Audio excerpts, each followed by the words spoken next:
ازيكم يا اصدقاء عاملين؟ انتوا وحشتوني جدا جدا. في بداية الفيديو ما تنسوش تشتركوا في القناة وتفعلوا زر الجرس ولايك وشير عشان يوصلكوا كل جديد. انا النهارده جايلكم بطريقة عمل الكيكة بالشوكولات، وطبعا يلا بينا بقى نشوف المكونات. اول حاجة معانا دقيق، وطبعا زي ما انتم متعودين حسب الكمية، وثلاث بيضات، وكوباية سكر، كوباية حليب، كوباية زيت، ونص كوباية كاكاو، وباكو بيكنج باودر، وباكوين فانيليا. وطبعا بقى هنحطهم في البولة ديت وهنضربهم مع بعض. وطبعا يا ذكاء بقى اول حاجة هنحطها في البولة، هحط كوباية السكر وكوباية الزيت وهنضربهم.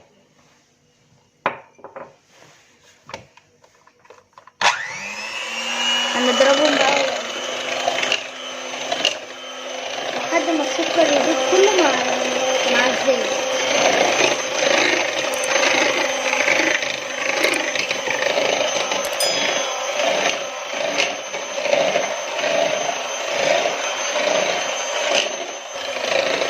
طبعا كده هنوقف ونحط البيض اول حاجة الزيت والفانيليا. هروح بس يا اصدقائي اجيب مقص.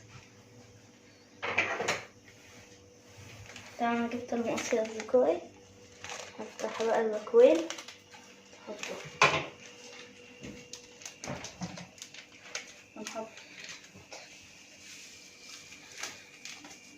نفتح ده كويس عشان ما تفتحش.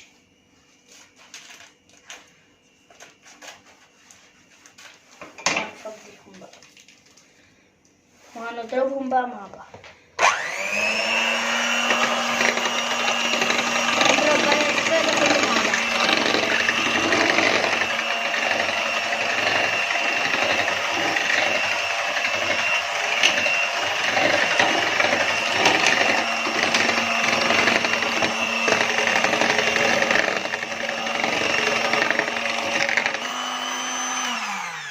طبعا زي كده بقى هنحط كوباية الحليب أول حاجة. بعدين هنحط نص كوباية الكاكاو عشان تطلع بنية بقى.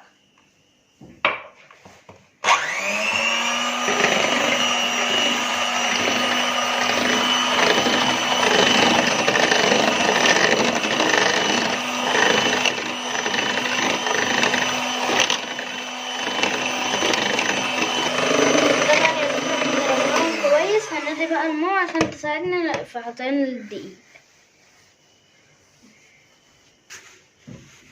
بس اول حاجه هتحط دقيق،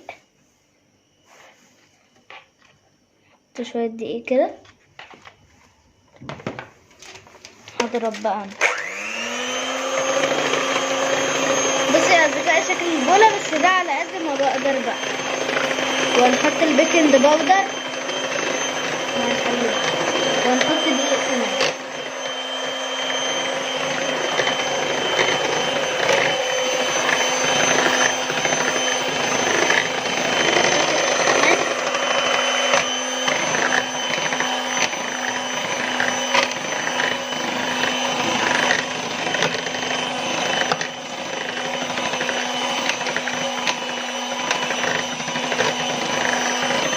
طبعا يا اصدقائي هي ولا تبقى خفيفه قوي ولا تقيله قوي. وطبعا يا اصدقائي انا عايزاكم تشجعوا وهنقلبها بقى كويس.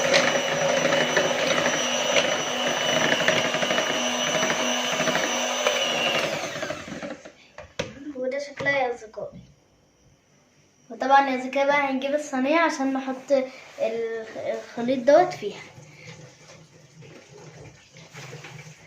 وطبعا يا اصدقائي احنا جبنا صينيه عائليه عشان لو حد شم ريحه نديله. هندهن بقى الصينيه زيت اول حاجه. ندهنها كده زيت. فكرة انا بقيت استاذه في عمل الكيكه يا اصدقائي. ندهنها بقى لحد ما تدهن كلها.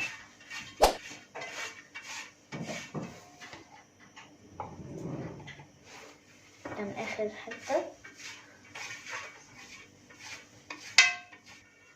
طبعا يا اصدقائي احنا دهناها كويس. هنحط بقى الخليط، بس هنشيل ديت عشان ايه متوسخش الدنيا. نحطها تحت وهنمسك بقى الخليط نفضيه. بسم الله. نحط اول حاجة كده ونشيلها بقى كده.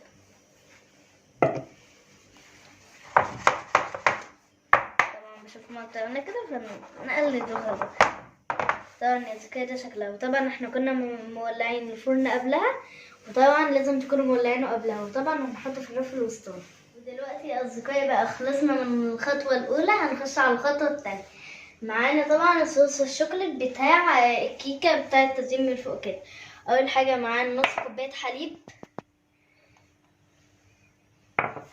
نص كوبايه سكر، نص كوبايه زيت، نص كوبايه كاكاو.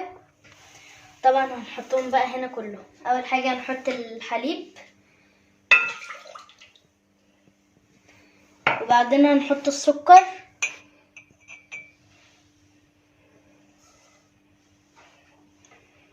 وبعدين الزيت، وبعدين بقى هنحط ايه يا اصدقائي الكاكاو.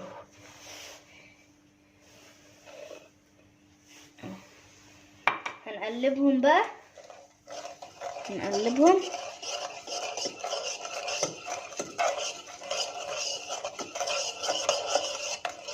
نقلبهم كويس لحد ما يتخلطوا مع بعض.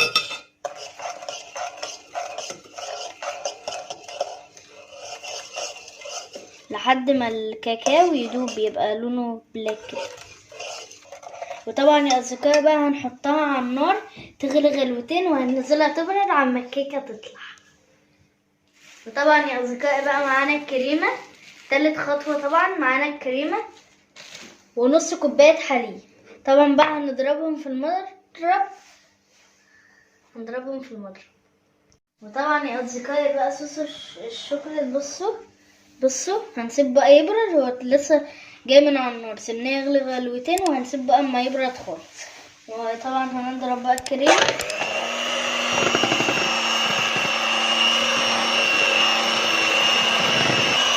وده شكلها النهاية يا اصدقائي. ده قوامها بقى معقول، احنا مش عايزين برضو ولا تقيلة اوي ولا خفيفة اوي.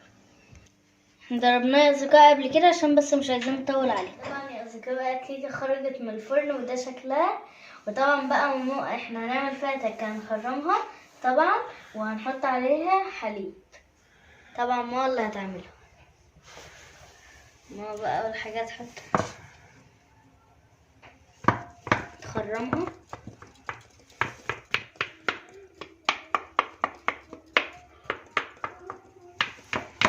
خرم بسيط عشان اللبن الحليب يشربها. نشربها بقى كده.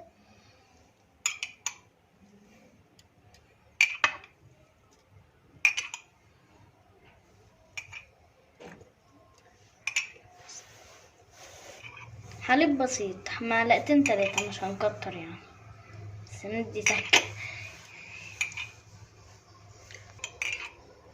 وطبعا يا اصدقائي الطريقه ديت بتبقى جميله قوي. دي طريقتنا وبيبقى طعمها جميل قوي يا اصدقائي، عايزاكم تجربوها.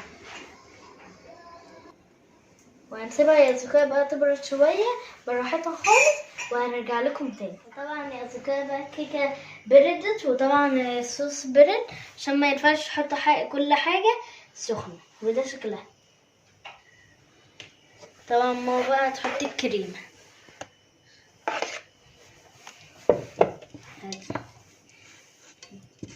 تحط على كله.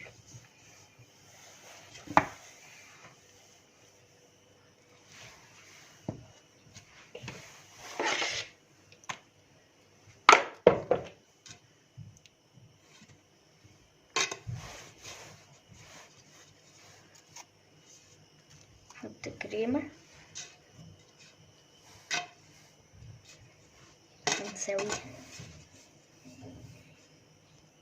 طبعا يا اصدقائي بقى ده شكلها.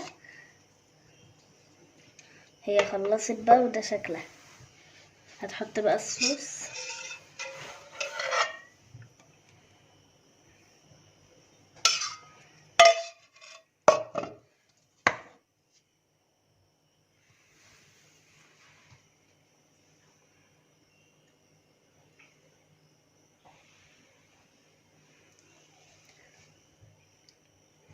دلوقتي يا اصدقائي بقى احنا خلصناها، وطبعا ايه هناخدها بقى نزينها بالكريمه دلوقتي.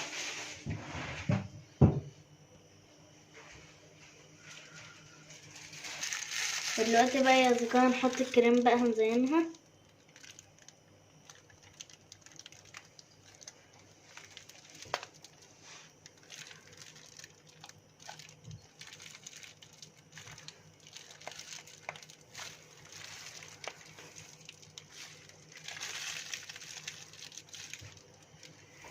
وده شكلها بقى يا اصدقائي النهائي، ايه رأيكم؟ وطبعا يا اصدقائي بقى ده شكلها النهائي، وطبعا زيناها زي ما انتوا عايزين. وطبعا بقى احنا هندوقها دلوقتي ونشوف وندوقها بقى ونشوف طعمها عامل ازاي. ايه رأيكم بقى يا اصدقائي دلوقتي؟ ايه رأيكم؟ ده شكلها. وطبعا بسم الله بقى ايه هندوقها بقى ونشوف هنقيم من واحد. بسم الله.